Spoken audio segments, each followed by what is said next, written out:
Very beautiful afternoon to everyone. Check your time now. It's 1:21 p.m. This is your darling station, and we are Voice of the People. 90.3 FM is our mega dial. Okay. Is our super dial. Okay, is our mega super dial. Welcome on board to Matters this afternoon. Well, in case you're just tuning in, yes, I want to officially say welcome. Or if it's your first time, or maybe you're just driving into Lagos, okay? Keep it right here, okay? We are the your number one super dial. My name is Jude. Ikami Jude. And of course, this is Matters, where we discuss all the matters in Nigeria. Looking at what is playing out in our country, the ugly situations, the good, the bad, and every other thing, okay? Yeah, welcome on board. And this afternoon,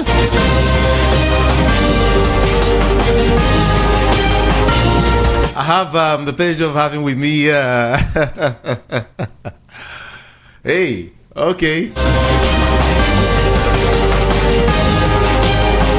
Well, two senior journalists. Yeah. You're welcome. You're welcome. So much.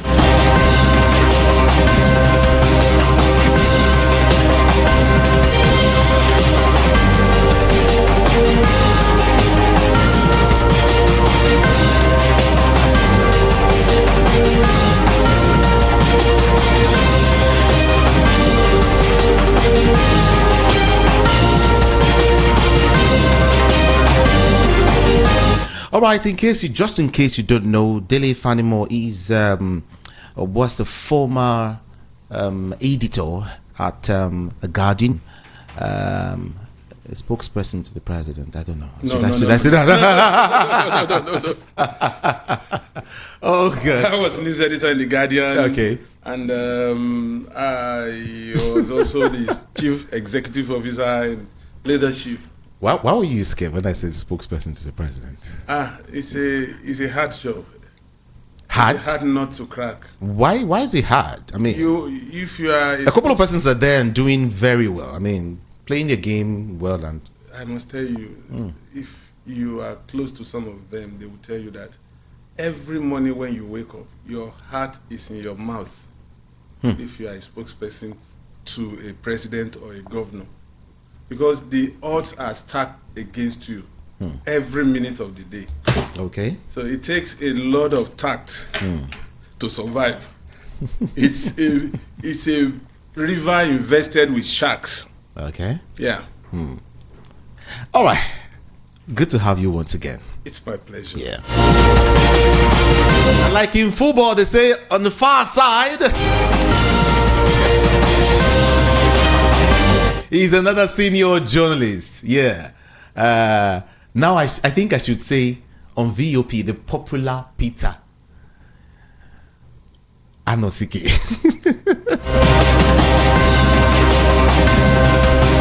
Peter Olubukola Anosike.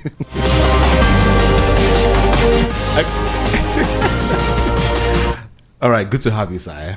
Peter Onyedeka Anosike. I thought it's Olubukola. Don't mind him. He's just trying to cover up. Oh, really? And he will be exposed very soon. It's okay. Yes. All right, everyone, welcome to Matters. Don't forget that we're streaming live on all of our social media platforms. Feel free to join the conversation this afternoon. We're streaming live. Get to YouTube and to the comment section and drop your comment, your observation, your query alongside. Okay? So we make it a robust conversation this afternoon. And guess what is happening in the politics this afternoon?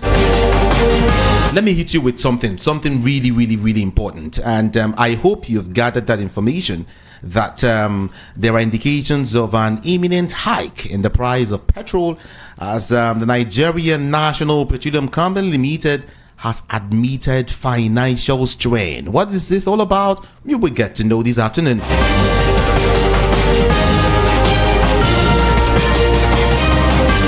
And of course, I also hear that human rights lawyer Femi Falana has called for the swift investigation of the Petroleum Motor Spirits. The scam behind Petrol. These whole financial issues. Don't worry, we'll get to find out everything, around that. Then again, Atiku on one side is saying something really, really heavy. He calls it layers of deceit.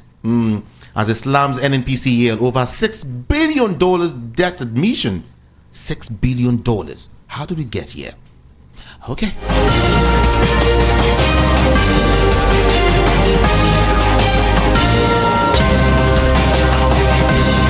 And then, recall we discussed issues surrounding or issues as regards the People's Democratic Party, issues eating up the PDP last weekend, right?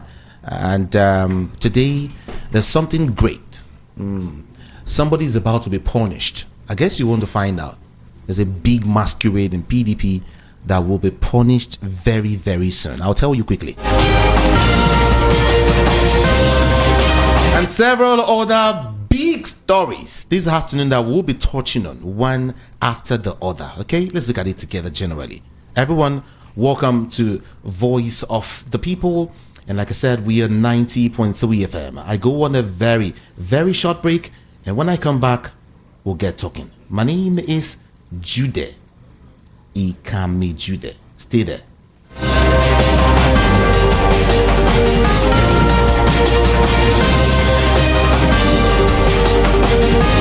You see, when you look at the West, Europe and the US and all that, you come to find out that the leadership there are people whose values are different from what we have here. The leaders are not thinking of owning properties all over the world. Go to Dubai, buying like primitive acquisition. They'll buy houses in Dubai, buy in UK, buy in the US, buy in the Caribbean. It's a cost. If you go to their houses, you see not less than 20 to 30 vehicles, and they enjoy it. They like moving in convoy of not less than 20, 30 vehicles at a time, so that they will be the people that are calling the shots. In US, if you are a governor of, let me give you an instance like California, which is the richest state in the US. You as a governor, if you dare put on convoy, you will not stay more than 24 hours in that office as governor of California. You cannot. I gave you an instance the other time that in 2005, I went to eat in a restaurant. The governor of Texas drove in. He came alone. I didn't even know him. It was my late friend who took me out that was telling me that this man is the governor of Texas. If it were in Nigeria, they'll drive away everybody in that restaurant. Or convoy with escort, police, DSS, military, everybody would have go down the whole of the restaurant. Try it in America. The next day you are gone. And you may go to prison for even trying that. Who are you as a governor in the US for you to take a private jet? What they are doing here, this scam they are doing here and calling themselves governors. You dare not. If you try it, you will pay through you tell them where you're going to get the money from to go and charter a jet. You enter the commercial jet and sit like every other person. Nobody cares. Nobody will be accompanying you to airport, clearing everywhere. People will be carrying bags. No. It's terrible. I landed in JFK 216. I was in the business class with one of the governors. He queued over there and he behaved himself. He cannot jump the queue. If he jumps the queue, he may end up not even entering US. They'll put him on the next flight and take him back to Nigeria, and there's nothing he can do. These are areas where they have sanity. These are areas that are welfare oriented, in as much as they're having hard times now because of the prevailing global economic situation. There's no madness in being in leadership or being in position of authority. They don't steal the way we are doing here. One man will own maybe 40 or 50 properties in FCT because he has entered the political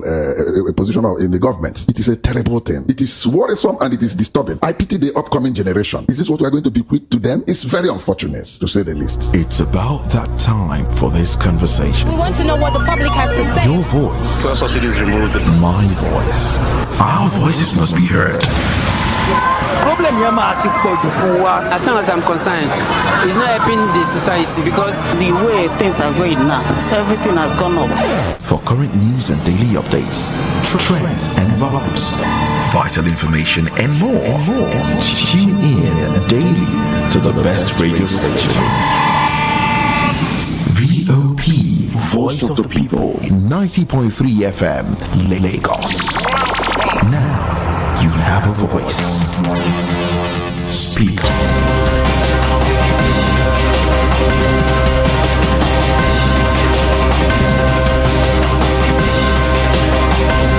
All right, everyone, welcome on board. Let's begin the conversation.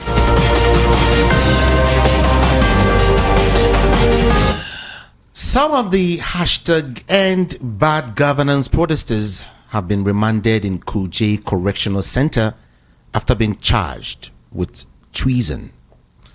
Justice Emeka Nwite of the Federal High Court sitting in Abuja ordered their remand pending the hearing and ruling on their bail application slated for September the 11th, 2024. The judge fixed the date today after they pleaded not guilty to the 6-count charge bordering on terrorism slammed against them by the federal government. And a couple of persons have said it is a wrong move by the federal government. And some persons have said, well, the law must take its course. Dele Fanima, what do you think? Well, it's quite unfortunate that we have this kind of situation in our hands. As a matter of fact, those that were apprehended, I would have expected that there was a kind of profiling before prosecution. Yes, some miscreants may have infiltrated the ranks of the protesters, and some are genuine protesters.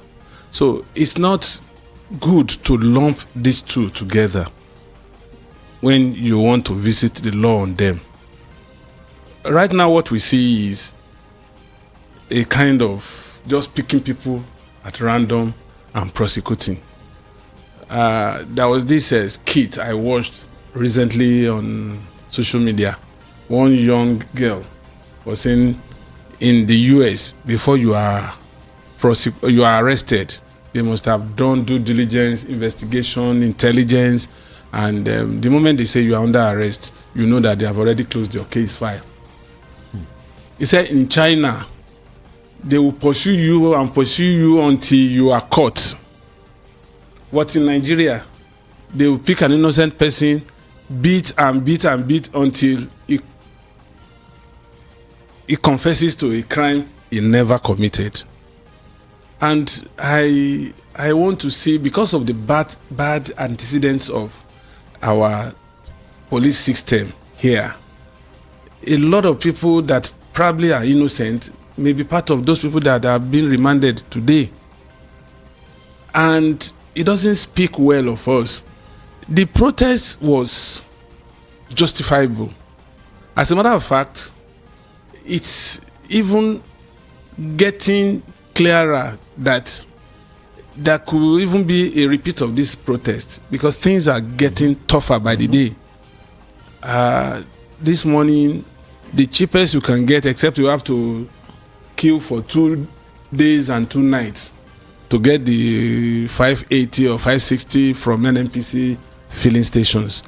But independent marketers, they sell between 800 and 1,000. Even in some cases, they sell at 1,200 a liter.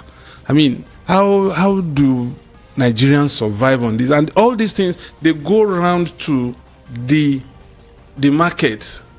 It also affects the pricing in the market and all other sectors of the economy. So you now find out that, one, the protest is something that needed to be carried out to nudge government into reality that things are not the way they should.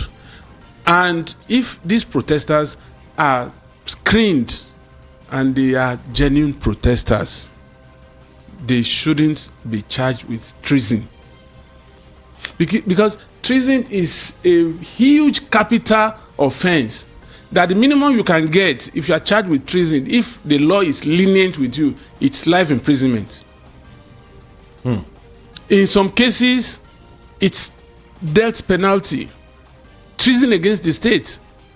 So you can imagine somebody in his jean trouser and t-shirt calling me into the street to say, look, government, we are suffering, do something, and that person ends in the gallows. You know what that means? So that it would have been better if those guys were charged with disturbing public peace instead of treason. Because it's not a bailable offense for all you care. You just be so treason is really not bailable. It's not bailable. Against the state.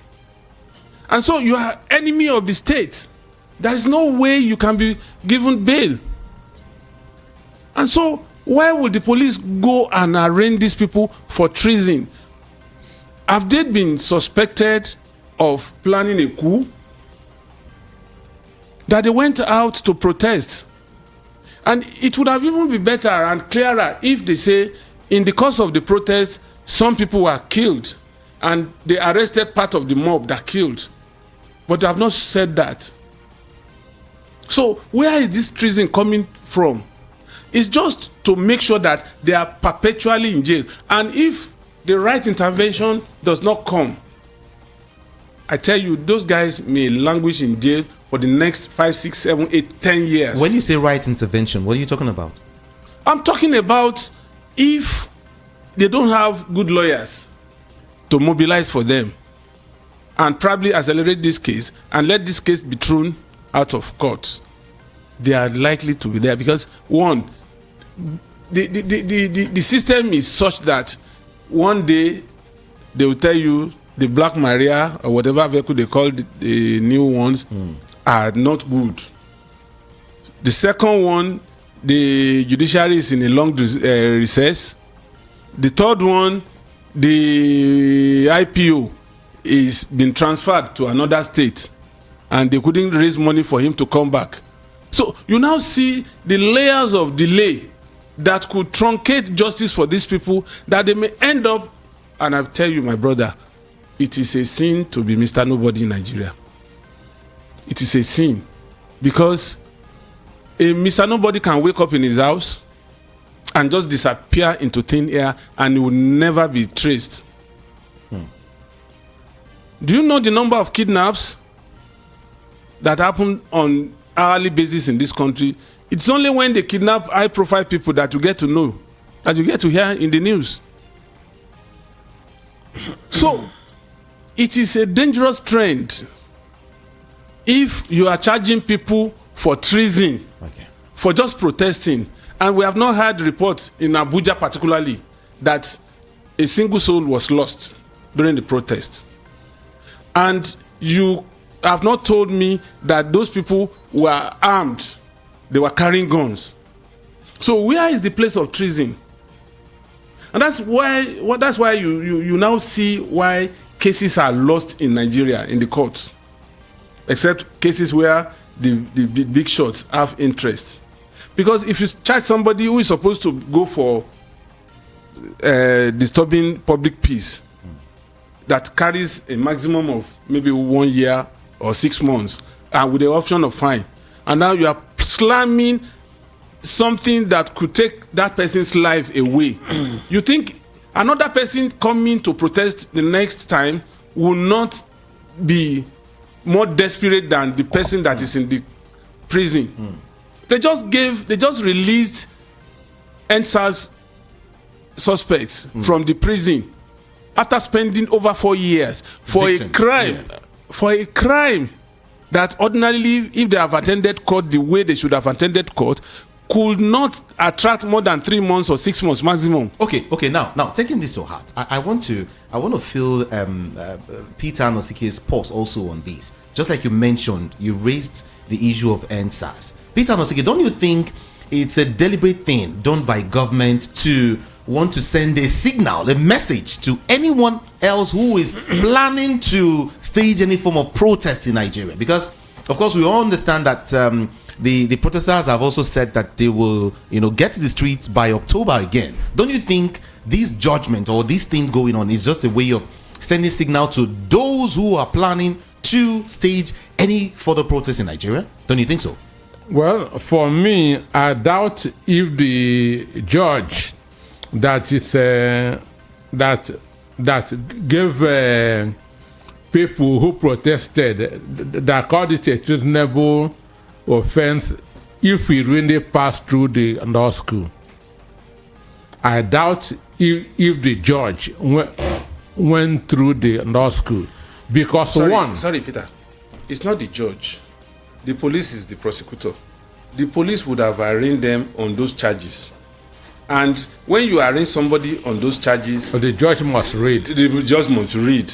And then it is beyond a magistrate court to try treasonable felony. No, it should. It's not. It's a high court It's a thing. high court case. But what I'm saying is, it is the prosecutor that will say this is the crime of this person. It is when the crime committed. Yeah. So it is when at the point of giving judgment that will now sieve that how can you use sledgehammer to kill a fly, and that's what they are doing now. So it's the police. Because for me, what Nigeria police know how to do is frame charges. No, but what I'm trying to bring in is that can't there be a form of correction by the judge, letting the police know that this hasn't gotten to the extent of arresting them for treason or something? I'm trying to understand. Trial had not really. Do you understand? Trial had not really begun. Yes. Trial had not really begun. It's when it began, then they will now begin to separate the chaff from the wave. We understand me? Okay. So what Nigeria police know how to do is to frame charges. Mind you, they accuse Ajero of the same thing. Treason. They may offend the treason, but they just treason. If you throw stone on somebody's roof, understand me? Treason. It is within somebody's right to protest. Protest is part of our civic responsibilities as human beings. So when somebody engages on a protest, you begin to accuse him of what? Treason. Treason means forceful change of government. Forceful taking up of state powers. But that thing never happened. Protesters are not abiding people. They are not armed robbers. They are not criminals. They are protesting for what is justifiable, for what the government is not doing. Protest is done to keep government on their toes.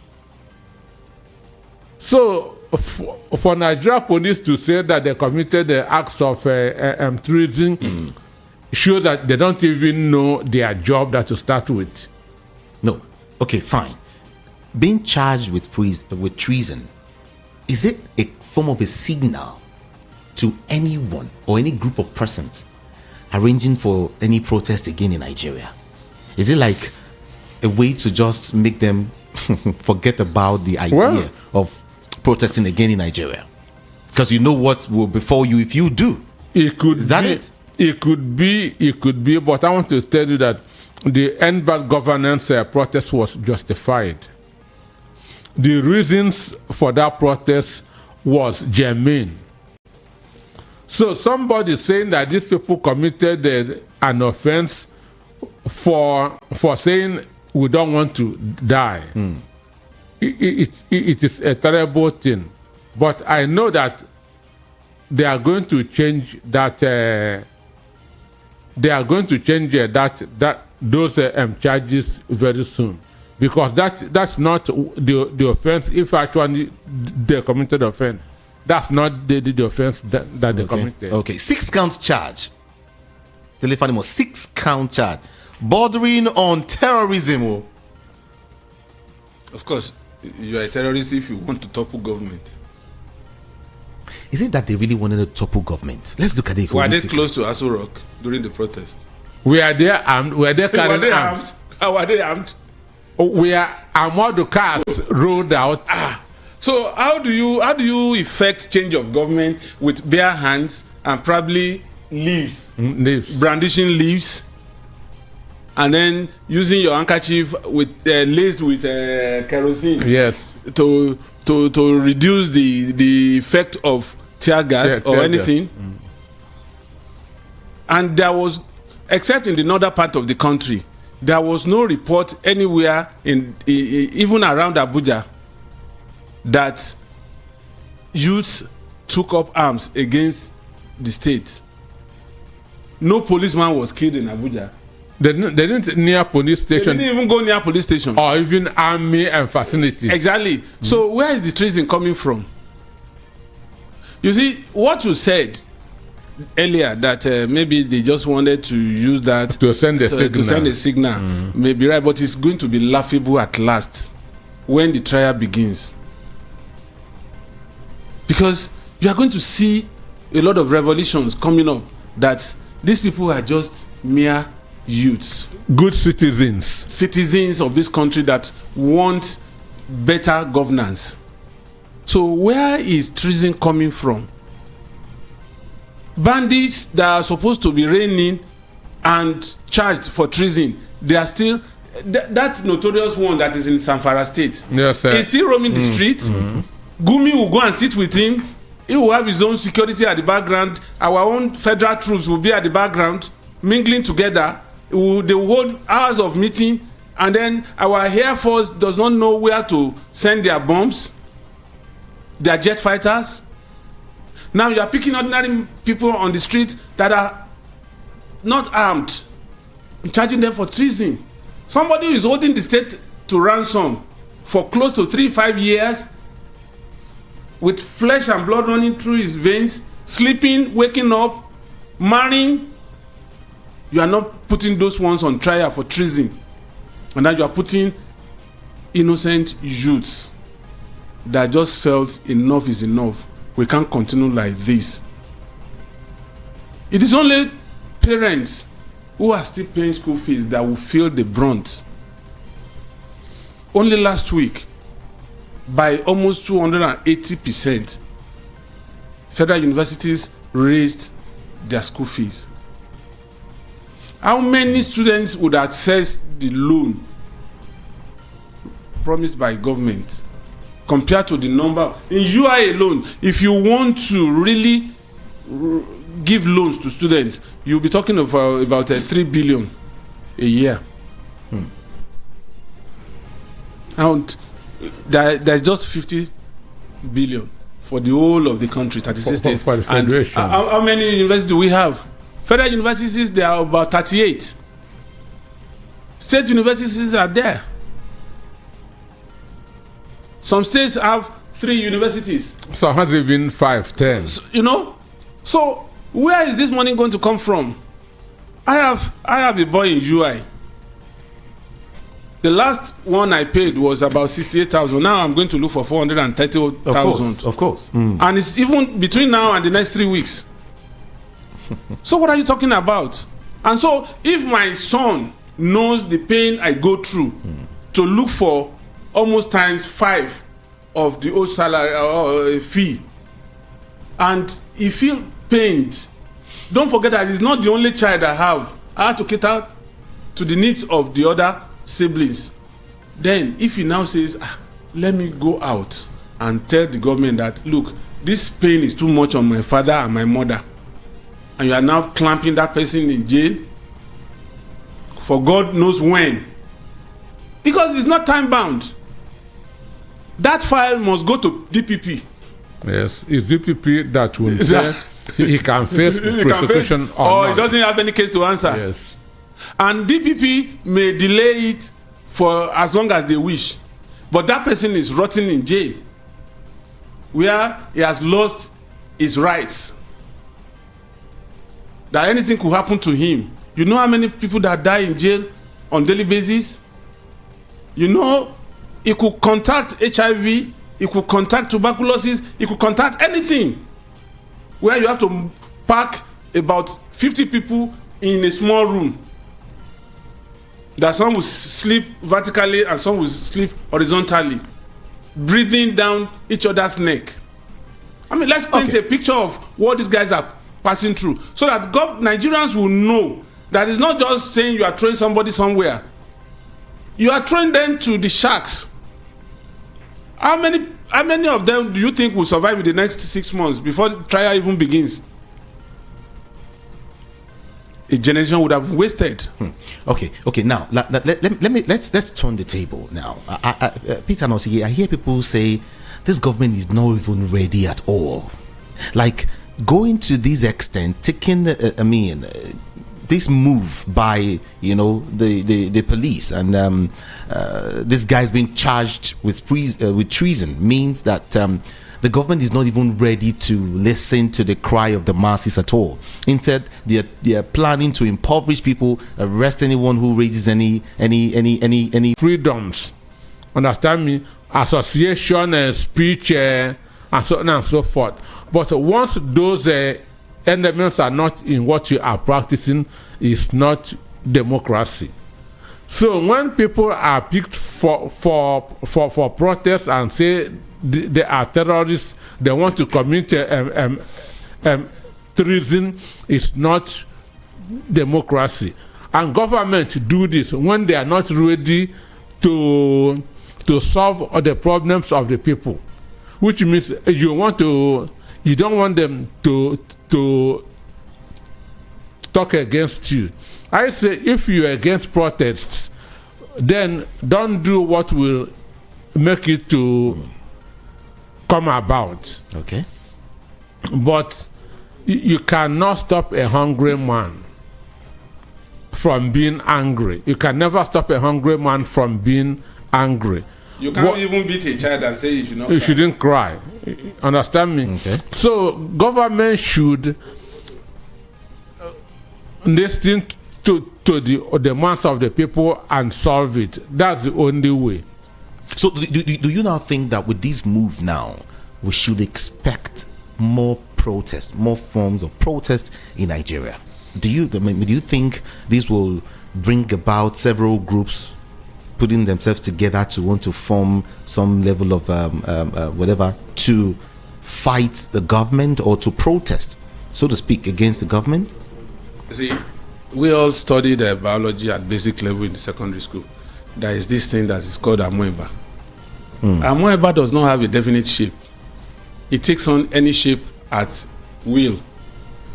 Now, it's just like if you say you don't want certain things, people will go back to the drawing board and look at alternatives that are available to them.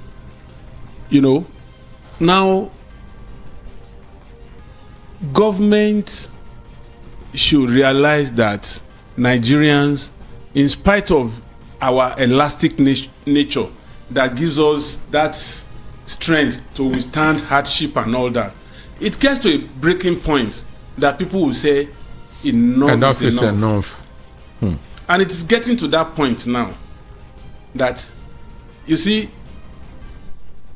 in some other climes, when Bouazizi said enough was enough in Tunisia and doused himself with gasoline and ignited himself, nobody knew that it could snowball to what it got to at that time. That was what consumed Libyan president. That's what consumed Algeria president, and on like that around that axis. And it even went to Syria. Syria has not even overcome the problem of Bouazizi, just one single man that doused himself with gasoline. So what makes you think already there's a kind of volcanic eruption that is waiting to explode? Already we have pockets of insecurity around the country. They are just like envelope. We are in the midst of these security problems. Now, the only place where you have a semblance of maybe peace is in the south, is in the southwest, you know, generally. But go to southeast, there is problem there. Go to north central, there is problem. Go to northeast, go to northwest. Now, if this one should coalesce and now add hunger, deprivation, and insensitive governance, what do you expect? I just hope that government will realize that it is difficult to contain an uprising that is fueled by hunger and deprivation. Because at that moment, that person does that misplaced protest was the fact that where they should have occupied, they didn't occupy. It is the National Assembly they should have occupied during that protest. Oh, really? Yes. And I'll tell you why. If you don't change the laws, you can't change mode of governance.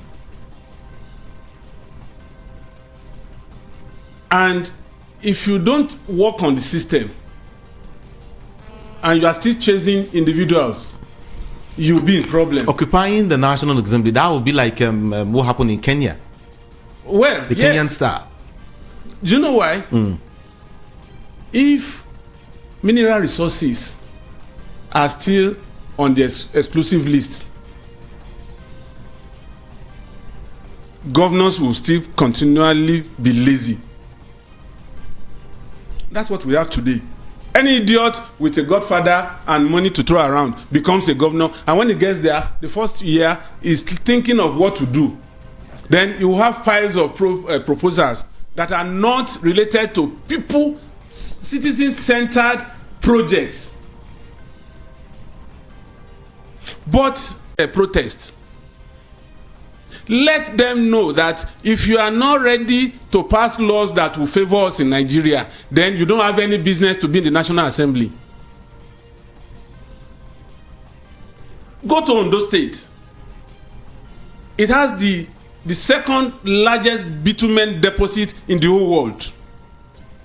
If you go to Agbabu, you just need to just scratch the surface. You see bitumen. But because it's on the federal government exclusive list, Ondo State governor cannot make use of the bitumen. Gold is in Osun. Ilesha Ife exists because it's on the exclusive list, and then they will bring bandits to come and harass people, send them out of their village, kill some of them, and then they'll be mining illegally. What is illegal mining if it's not backed by government? And then you are now telling me, so what is the essence of that protest if we are not going to the core of the problem we have in this country, which is the National Assembly? Some people, was it Ali was former DIG that said, some of my mates here, I have their files as top detective. That some of his mates in the Senate were in his cell. That's what I'm saying. Of course. Yes. Are these people going to be the one to change all these things overnight without being prodded? If there's going to be another round of protest, I think Nigerians should occupy the National Assembly. Let them amend those laws that gives power to indolent people, brainless people. People don't even have ideas. They give them money to establish constituency office. You know what that means? But of course, you know that these protesters cannot get to the National Assembly. They were just around Bega in Abuja. Where they were throwing tear gas. They can. You see, when you dissipate your energy in several places, you are likely to lose steam. But if we say next round of protest, we are going to the National Assembly, I'm sure those legislators, they are cowards. They will not even come near the National Assembly. And then every constituency, let them occupy their houses and say, this man, go back to that National Assembly.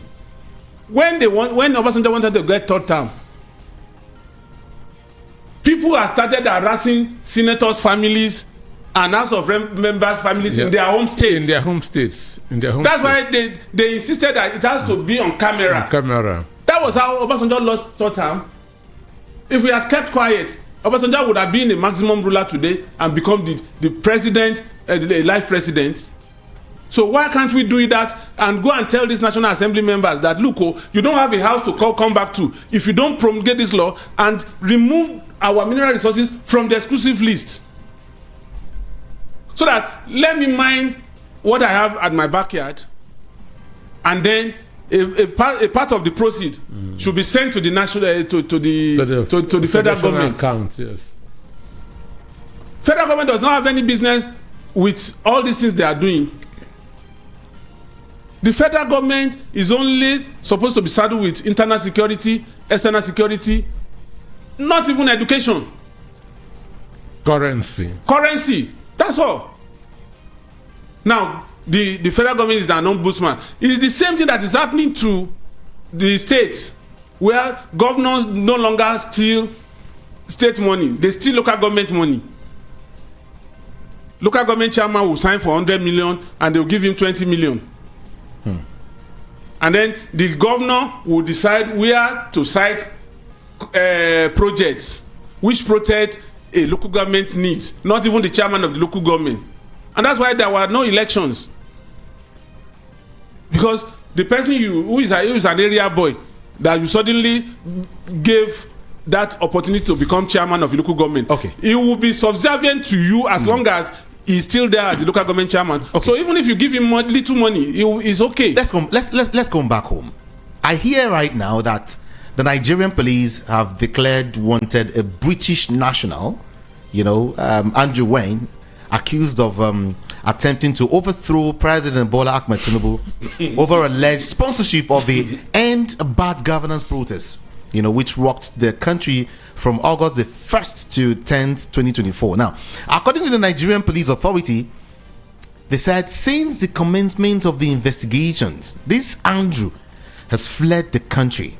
He and one of his local coordinators, one Lucky Ahiz Obion, have accordingly been declared wanted, and globally hunting for them has commenced in connection with the investigation. You see, it still brings me the back. Sponsor of the protest.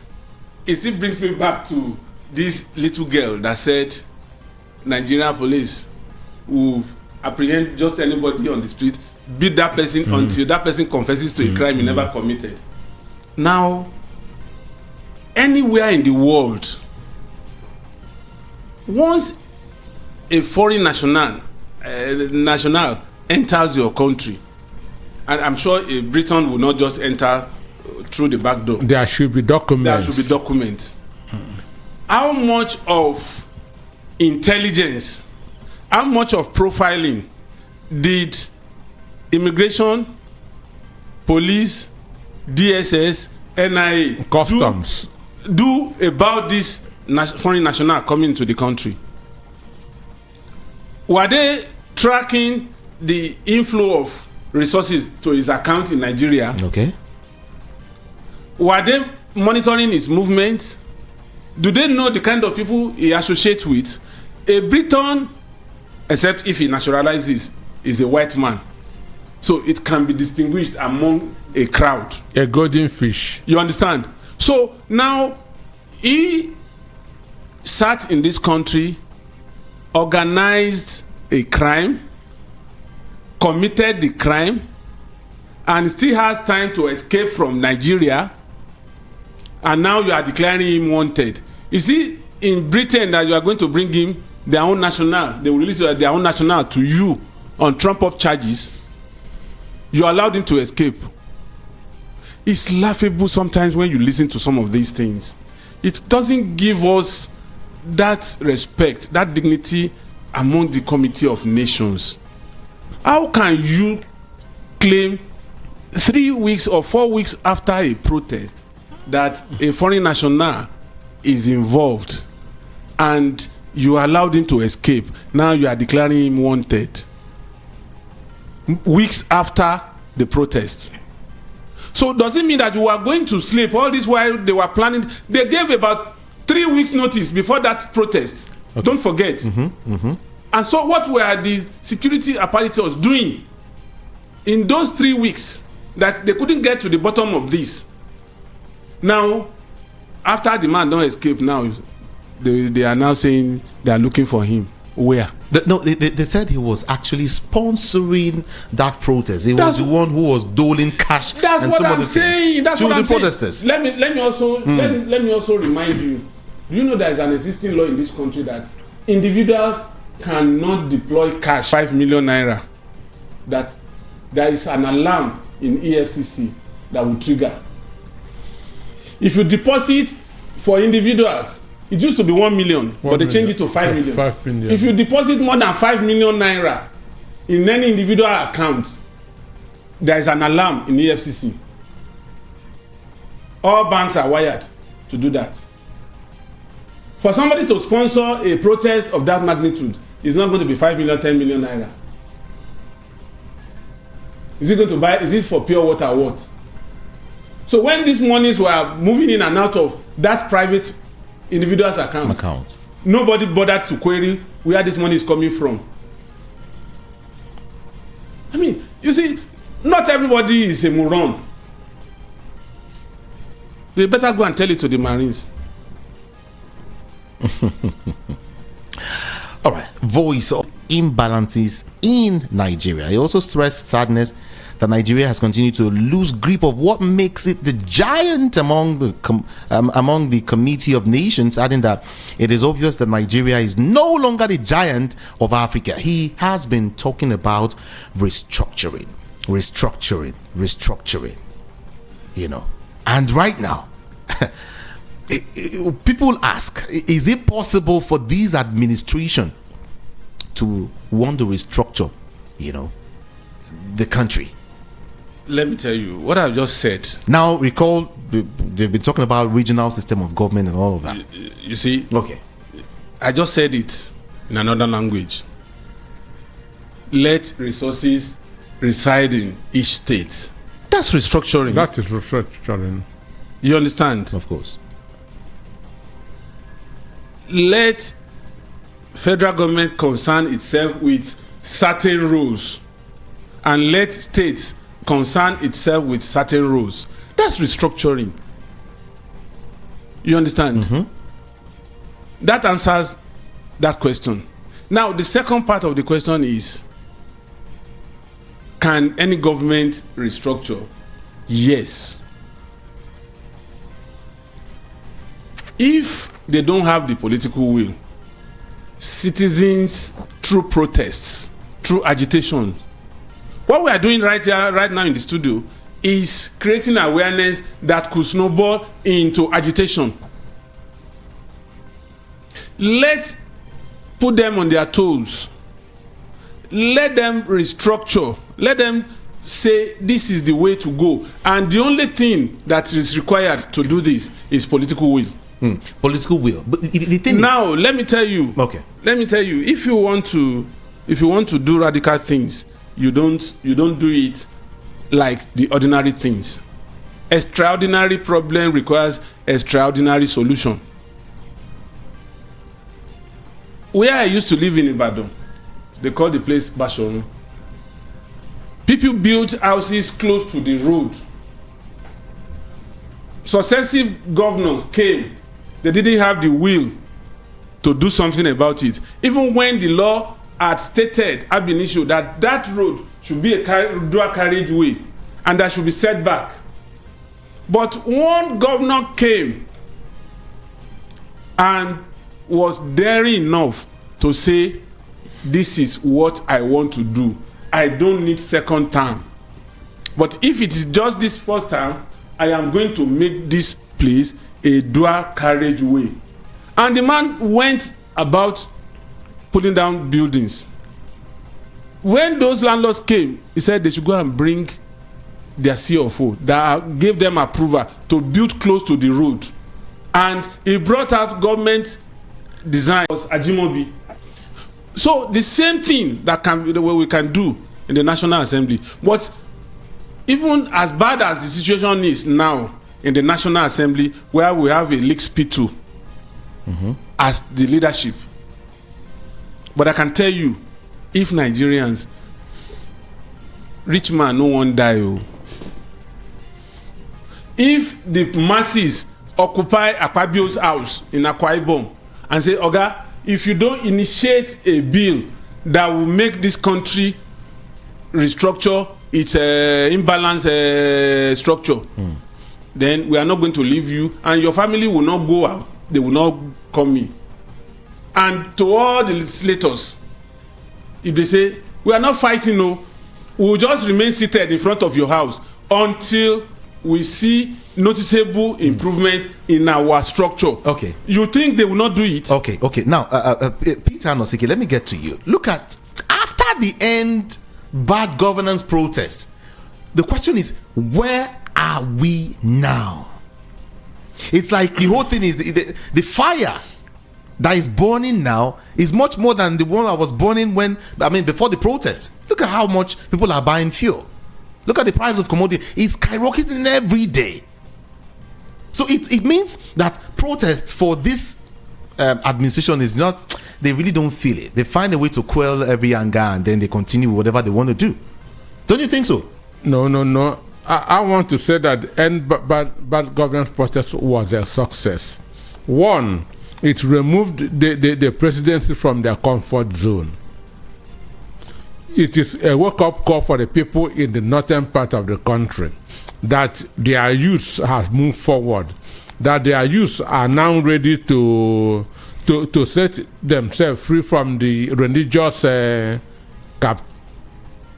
captivity. Understand? So, and what government are doing cannot materialize within an hour or two. So I feel that from the pressure of that end bad governance protest, that things are being done. There's no way government can keep quiet over that. But it's not what can materialize within a day or two. So they must be doing something. Even with this importation of food thing, I think which they gave about 6 months.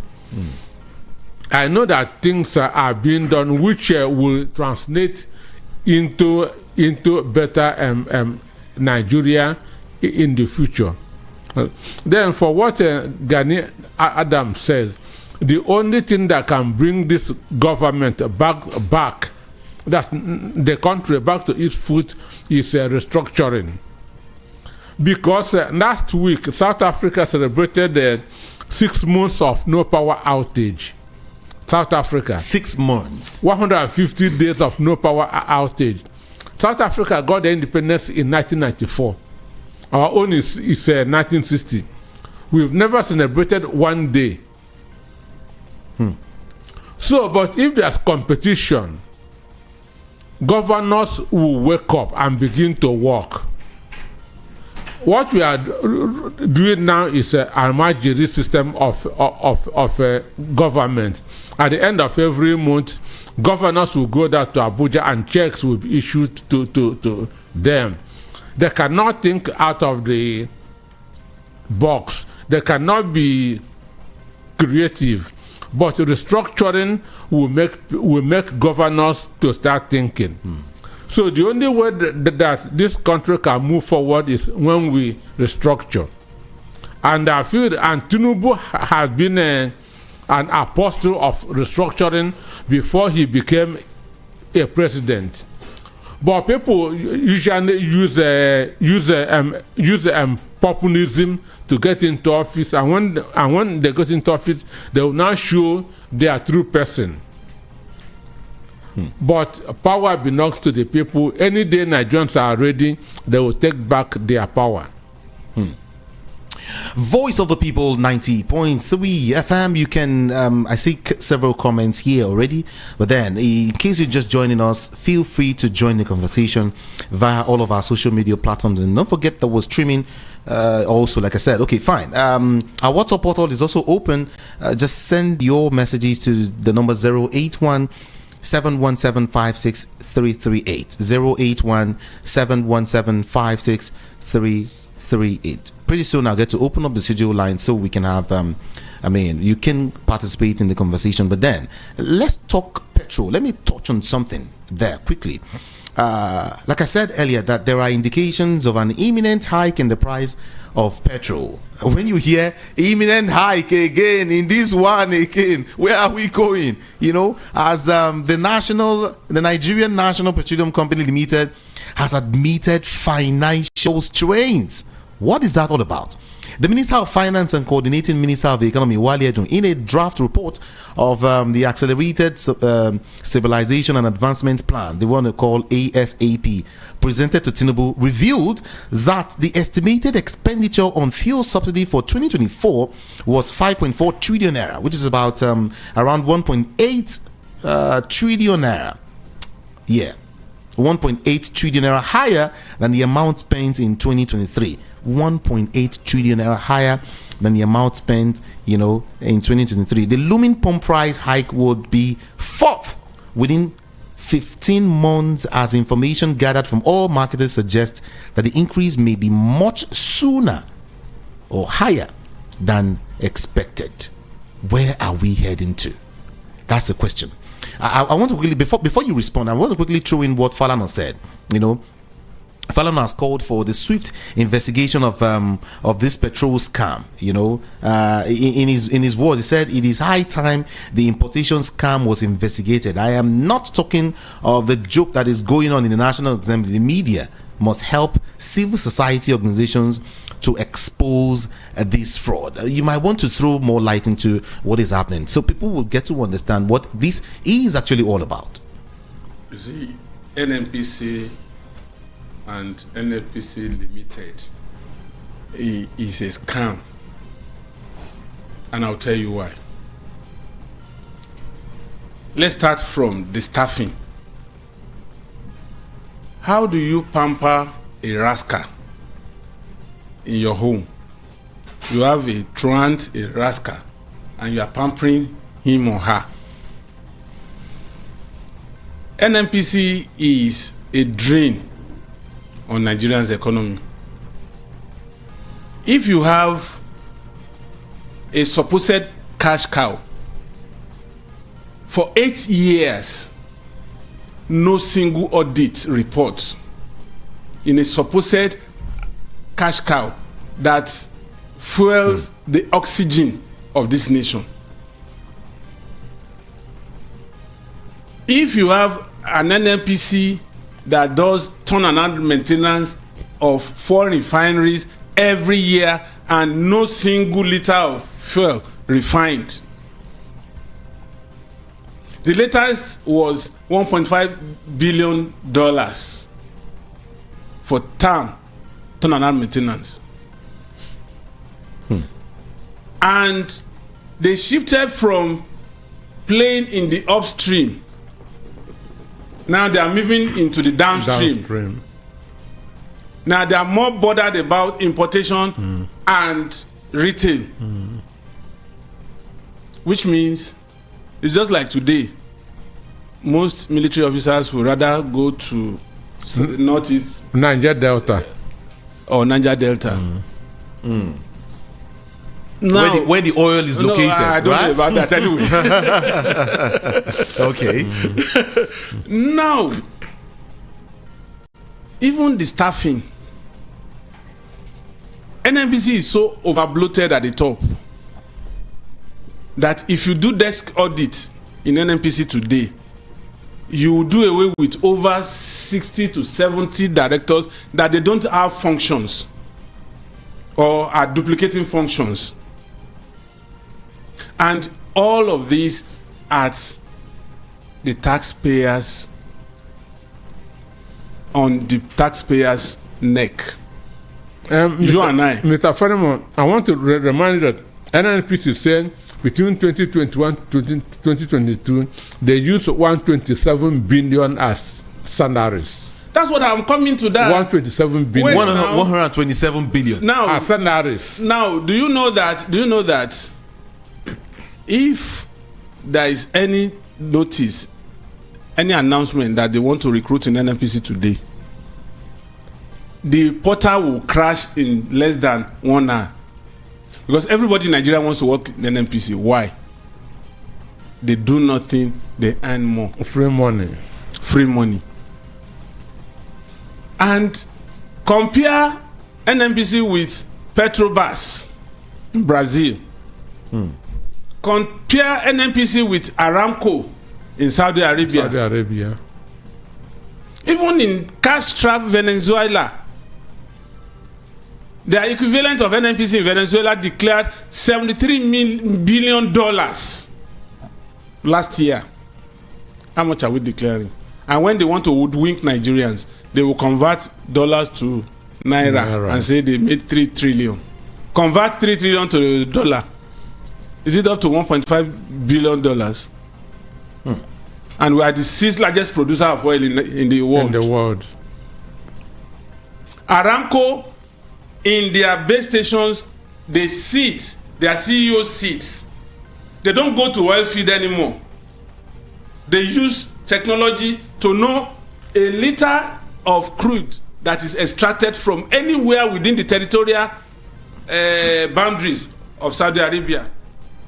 But today in Nigeria, our JV ventures, do you know how much the IOCs extract from our soil every day? Nobody has any statistics about that. So when I say it's a whole lot of cesspit of corruption, it is NNPC. And it will not stop until the leadership in government decides to do a forensic audit of that corporation. Yeah, but they said because they said they would do an audit. They were bringing in external audit. Wait, now they would. They would. They would. Okay. They would. You just said they would. Now I said for 8 years of Buhari, no single audit. None. How do you establish, even in your small home, if you have a shop, a retail shop, don't you check the books once in a while to know if I'm progressing or if I'm not progressing? Now, a whole behemoth like NNPC, no single audit. Then where is that declaration coming from? Is it after tax or before tax? Where is the royalty? Where is the money from JV? So, a lot of mess in NNPC, and it's just a reflection of how we are in this country. And the IOCs, they smile to their various countries with hard-earned dollars at our expense in Nigeria. It's a sad thing that one should not talk too much about, because it's painful and it arouses emotion that could, even for those who know, could cause depression. I tell you, it's something I don't want to talk much about. Some persons have actually pointed accusing fingers to the barons, the mafias. Just like when Dangote moved into oil, and he said that the mafias that how did he even put that to me again? The mafias he met in the oil circle is much more than the one they used to portray in drugs. Like, there are so many other. It will be like that, and I'll tell you why.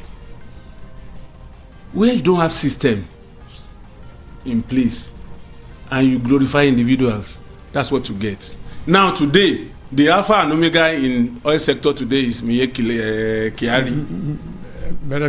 Once you are connected to Mele Kyari, you are a super rich person in Nigeria. At one time, when Emefiele was there as CBN governor, you only need his connection to become a bureau de change.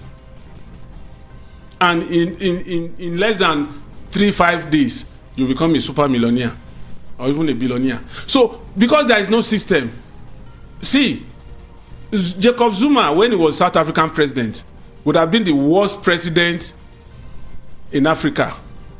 But the system he met on ground in South Africa took care of him. But where is the system to take care of our leaders in Nigeria? A president is next to God in Nigeria. A governor is his younger brother in awesome power. Because there is no system to check them. You think somebody like Trump wouldn't have pressed the nuke if there was no system in America? So, restructuring, putting in place systems that grows bigger than the individual is the path to chart in this country. And as long as we don't do that, NNPC will continue to be fraudulent as ever, and all the revenue base in this country will suffer, and then it will come back to the masses. You're talking about Petrol. Tell me any figure that shows what comes in and what goes out. Before this time, when subsidies was there during Buhari's, when petrol was sold for 165, 170, they said we were consuming over $120 million a day in Nigeria. As soon as Tinubu brought his own price regime, they said it had dropped to 60 million a day. Now, why is subsidy now escalating when it has dropped by half? By half. Okay. It's a big question. Where is it? Which means those who are sitting in the comfort of their homes importing bogus fuel through non-existent badges and ships are still enjoying free money. And who is going to take care of these people? Okay. Now, former Vice President Atiku Abubakar has also criticized the Nigerian National Petroleum Company Limited for its lack of transparency following the company's admission of about $6 billion debt, to petrol suppliers. He said that. But quickly, I want to move away from that and just touch on this before I get to open up the studio lines quickly. Let's get to PDP. Something very beautiful. I think it's beautiful. I would want to say it's beautiful. It's beautiful. The PDP has summoned the former governor of Rivers State and the minister of the Federal Capital Territory, Nyesom Wike, over alleged anti-party activities. Yes, the PDP National Publicity Secretary Ibrahim Abdullahi made this known today during an appearance on the television. Abdullahi stated that Wike had been summoned in a letter to appear before the Tommy Kimi-led PDP disciplinary committee that was set up by the party's National Working Committee. You see, sometimes... people have been waiting for this move for a very long time. That's what I'm saying. You see, sometimes when you look at this country, your heart will sink. Almost 2 years after Wike's shenanigan, they are still proposing to invite him. It's just like somebody threatens to kill you. You didn't take action. He went to buy a gun. You didn't take action. He walked up to your doorstep. You didn't take action. And then you are now face to face with him. He has released the safety catch. He wants to pull the trigger. And you are now saying, please come and help me. How fast can anybody get to that assailant before you are shot? So are you saying it's wrong timing? Are you saying it's wrong timing? Wike has done maximum damage to PDP, and it's so belated that it's not going to save PDP. It's not going to save PDP. How can somebody be in your party and he openly canvassed, worked for another opposition party candidate, and that candidate is in power for 15 months. Okay. Now you just woke up from your slumber and say you are planning to. But you remember, but okay. Now, Peter Nosike, you remember some persons have opined that probably the PDP is scared to expel, Nyesom Wike alongside the G5. Then you remember. So that if anything is done to these guys, if they leave the party, then the party will collapse. That was the fear then. So now I ask, do you think this will lead to a good change? Is it a very good headway for the PDP? For me, as long as Damagui remains the acting chairman of PDP, all these things are waste of time, because this committee that was set up by Damagui are not going to indict Wike. Wike has a lot of money. He has a lot of money. So what they are going to do is just to confuse the people. There's no doubt asking whether Wike worked against the PDP. Wike is the number one enemy of PDP, followed by the acting national chairman. And if these two people are not expelled, PDP will never stand. But this committee, I have no confidence in them, because they are not going to suspend or expel him. Oh, really? No, I don't have any confidence in them. Okay. Once Damagu remains in PDP, Damagu is a stooge working for the APC. Wike is a stooge working for APC. I believe at the right time, not this committee, Wike will be expelled, but not this committee.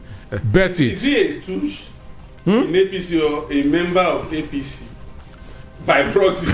That's Wike is a virus in PDP, eating PDP on behalf of APC. Understand? That's what Wike is doing. Yes. So I don't have any confidence in this committee. He said, yesterday, was it yesterday or the day before, when Wike said, whoever is not happy that is working for the president, Tinubu, should go and hawk transformer. Yes, Yeah, so he has the right to say that. Get to the microphone, please, so we can hear. It was Wike that provided 50 billion to resuscitate PDP. Where were those ones that want to send him packing now? So those ones, they don't have any price now that Wike can offer to make him stay in PDP and make sure he ruins the PDP before the next election. Who are the people that want to expel Wike in PDP today? Show me one vibrant person. Is it Atiku that as soon as he lost election, he relocated outside the country? No, but some believe that the party is charting a better way for itself before 2027 election. Let us see the better way now. Wike will be expelled by the right people, not this Ikimi committee. Remember what Sandihu Nukman said. He said that the opposition are not showing any sign of seriousness. Of course. Understand me? But I believe that time will come when they become serious, Wike will go. Not now. When they become serious. Yes, they are not serious yet. Wike will go. 0700 903 903 903 is the number to call. Let's get to you now. Now. It's your turn, okay? 0700 903 903 set and mind your words on radio, okay? In other words, be very, very civil with whatever you say, okay? Move away from your radio set. Just 60 seconds for you. And let's get talking quickly. WhatsApp portal, like I told you, is still open. 081-717-56338. Then to call in 0700 903 903 903. If you are watching us from outside Nigeria, just use the WhatsApp number, okay? You can call in via the WhatsApp number 081-717-56338. Good afternoon to you.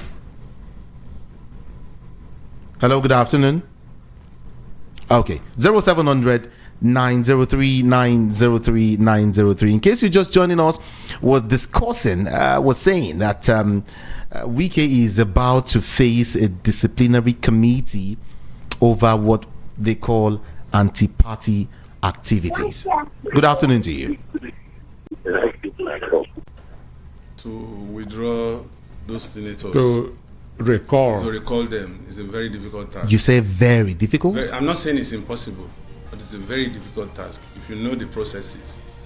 And we are yet to witness one. The signatures to be gathered and so on and so forth. We are yet to see anyone. There's no precedent yet. Yeah, and 25 of democracy, we have not seen one.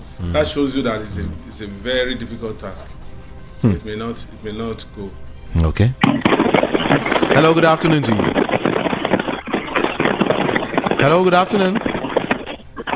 Are you there? Yeah, good afternoon. Good afternoon to you. Yes, good day. Yeah. I listened carefully. Move away from your radio set to avoid the echo. Okay. Beautiful. Yeah, democracy is a right of the citizens of Nigeria. Hello? Yeah, I can hear you. Just go on. Okay, democracy. No, now I said move away from your radio set. Always move away from your radio set or turn down the volume before you call in. Thank you so very much. The number to call again is 0700 903 903 903. Send your messages via WhatsApp to 081 717 56338. Again, 081 717 56338. Thank you. Good afternoon. Hello. Good afternoon. Hello. Good afternoon. I can hear you. What's your name? Hello. Is it raining out? Is it raining out there? What's going on? It's okay. Just keep trying, huh? Hello, good afternoon. Hello. Hi, good afternoon. Hello. Yes, I can hear you. Good afternoon. Hello. Oh my God. Well, something is going on. If you can hear me, when you call in, just go on. Say whatever you want to say. All right? Thank you. 0700 903 903 903.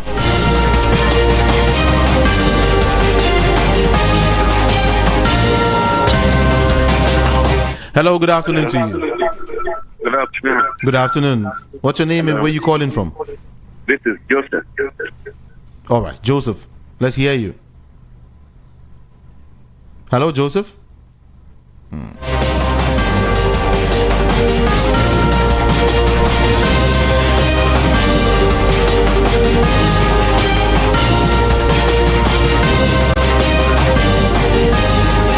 All right. Hello. Good afternoon. Hello. Good afternoon. Hello. Hi.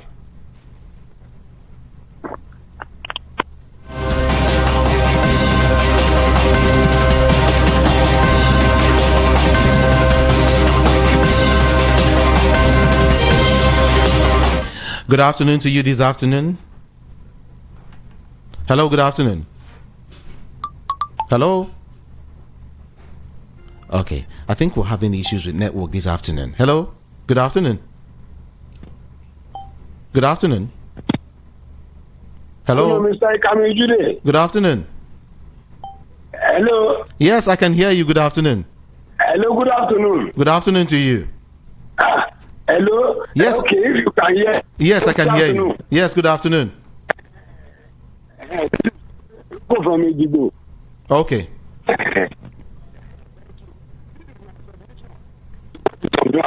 You see, about the restructuring, I can say much well about what. Uh-oh. Hello. Hello? Oh, I think you need to call back. Is it from you or from where? Everyone, I don't know. What's going on? Okay, let's try this one again. Hello, good afternoon. Yeah, good afternoon. Good afternoon.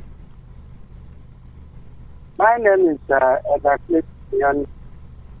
Where are you calling from? Edda Clayton. Hello? I'm listening to your discussion. All right, all right. Yeah, about what is happening in Nigeria.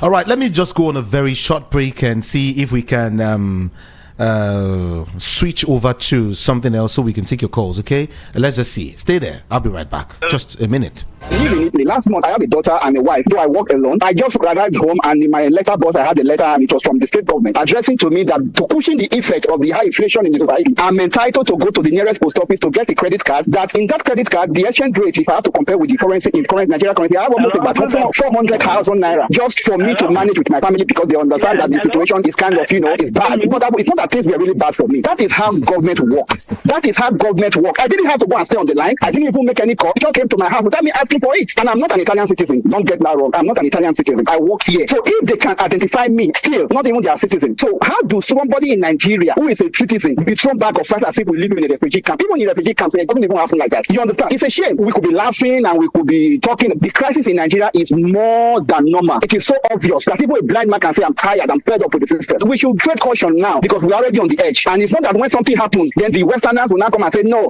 we don't support anything. We don't do this. We don't. But they have been saying that the people have been complaining. panic, and nobody is coming to our aid because they are happy that our government is giving us 1 cup of rice because it will show to them that we are poor, and they will continue to give us aid, and the leaders are happy. They are cashing out. Issue of palliatives. I will enjoy Nigerians to collect whatever palliative they bring to your side. That is the truth, especially in terms of money. Because if you don't collect it, this money will be embezzled by people who are top government officials. By the time you are saying you are not doing you are just being yourself. Collect the money before they embezzle everything, put it into their pocket or take it to Igbo country. Collect the money and use it for your own good.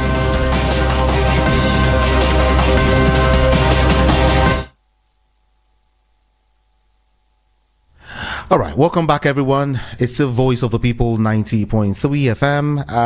I have Daily Fanimo here, and of course, Peter Anosike. And we're looking at what is happening in the polity, the hot stories, from PDP to the issue of petrol in Nigeria, and then to, the issue of protests, and all of these issues we're looking at back to back, everyone. Check your time now.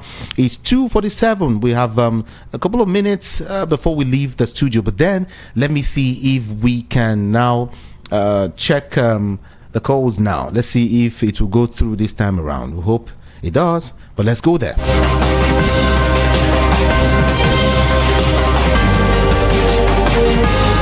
Okay, again, 0700 903 903 903. Let me read these messages now. Someone say, good afternoon. These politicians should not forget that they will also die one day, no matter how long, they stay. They must die. And no matter how long a sentence, you must put a full stop. That's what this person is saying. Good afternoon. Our leaders don't care about us, only to enrich their pockets. Nigerians should wake up now. Wake up now. That's what they're saying.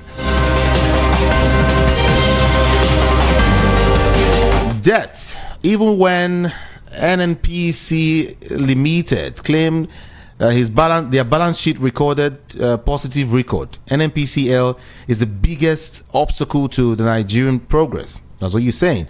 Check out the monthly wage bill. Even staff at moribund refineries drawing salaries, doing nothing. Olushoga Ajayi from Odunla Ikorodu sent in that message. Thank you so very much for dropping that one. Let's also check what you're saying. Hello? Good afternoon to you. Good afternoon. Yes, good afternoon. Are you there? Hello? Good afternoon to you. Hello. Yes, I can hear. This is coming the local community. Yes. Okay. Hello? Hi, I can hear you. This is coming the local community. Okay. Thank you. I said during the regional era, Baba Awolowo try as a good Yoruba to believe this Nigeria to be success.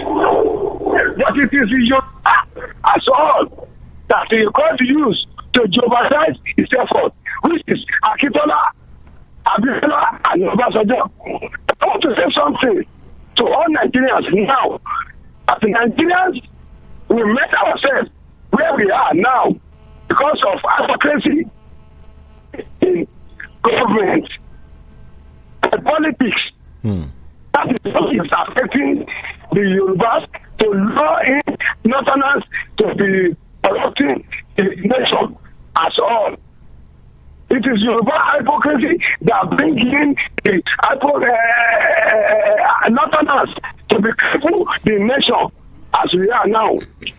Yes, all right. I can tell you that is why the restructuring will not be able to materialize now because Yoruba is on ground and is using his power now. Thank you. I'm a Yoruba man. No. Thank you. Thank you. Thank you so very much. Deno Melaye was recalled, wasn't he? That's what this person is saying. No. He wasn't. He wasn't. Okay. You've heard it. Hello, good afternoon to you. I'll read that message. Hello, good afternoon, Jude. Good afternoon to you. Welcome. Yes, so I've been listening to you. What's happening now? My number, I know they go. This is Mr. Monday. That'll be my fault now. Now, network. It's lacking in Nigeria. You will be afraid. Only the poor people, better than die, there is no concerned police. If you go to police, give a report, they will give you a bad result. Oh. Please, let us know what will happen 2027. Good afternoon. Good afternoon to you. And then let me now read that message in full. It said Dino Melaye was recalled and they told you no. Wasn't he? No. If one can say it's political, nothing is impossible to do. Getting signatures of certain amount of people in a constituency shouldn't be hard to get. Just the way they mobilized over votes isn't the same way. People who sign signatures to recall senators are not hired from heaven. Removing them will be by tikpa tikpa and tikpa tiku. Yes, indeed. Nigerians are not ready for the Janko recalls, and once ready, their forms will run 40-40 without a raise. Are the career politicians taking docility for momoship? That's a big question he's asking this afternoon. Tinubu's government is arranged by heaven to unite. He thinks by power he can handle Nigeria. The way he is going, he is making Nigeria more stronger, but he thinks he is dealing with Nigerians. MKO, the living one from Satellite Town, Lagos, sent in that message. All right. Greetings to you and your guests. Wike is like a cankerworm in PDP who has eaten deep into the party. There should be a new PDP to clean up his. It's okay. Or else PDP is gone. Daniel from Oshodi. It's okay. Going by the way the president is being linked in the lingering oil shady deals in Nigeria presently, one won't be wrong to say that he has been part of the cabals in the oil sector, and as such, nothing much can be expected, especially now that he is the petroleum minister. Frank from Olodia Papa. Thank you. Good afternoon to you. Hello, good afternoon. All right, because of this network issue, we need to wrap up. Hello, good afternoon. Hello, good afternoon. Oh, beautiful. Okay, good afternoon to you. My name is Stefan, calling from that. All right, let's hear you. Witness your guest. All right. You see, I find it very ridiculous and absurd when people say those around the president deceiving him. Is the president the baby? He's the commander-in-chief of Army for crying out loud. Doesn't he read the daily? Doesn't he have television? The time I don't know what the country is going through now. It's very funny. The president should be held accountable for anything going on in this country today. You make it clear now. But the poor is out on the president's table. How are we going through this crisis we are going to now in terms of fuel scarcity? And he's the Minister of Petroleum. What are we even saying? Good afternoon. Good afternoon to you. Thank you so very much.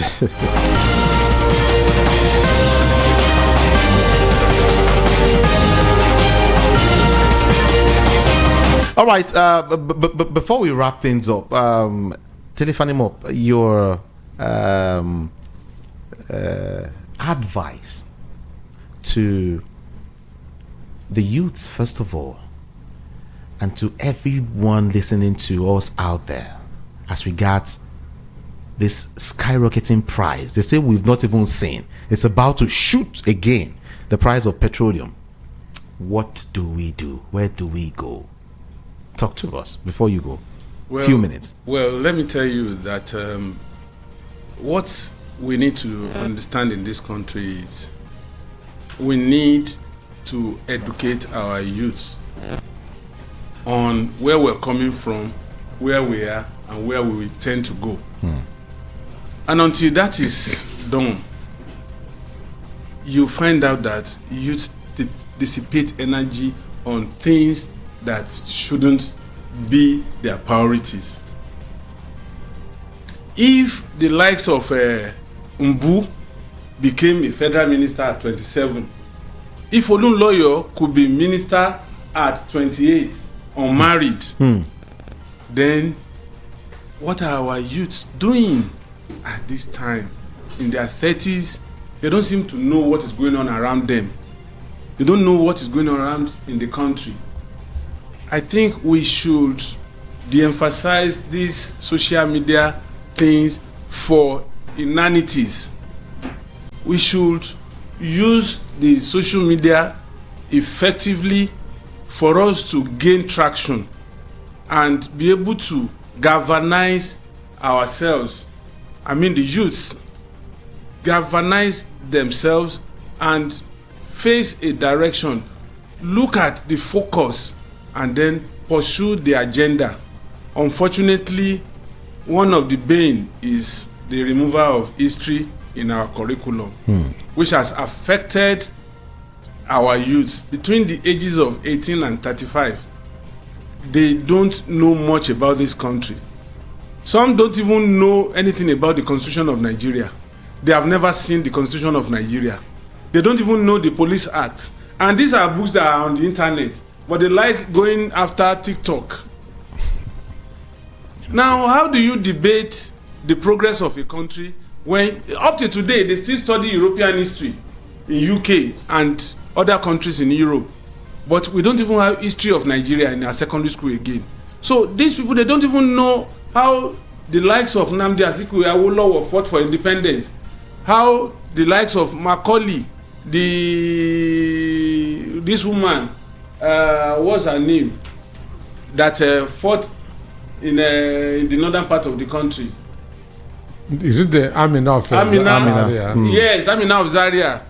The Idia in the north. They don't know. So when you don't know where you are coming from, there is no way you can situate your present condition and consider what you want to do in future. All right. Peter Nosike, you 30 seconds, please. Well, my advice should be on government.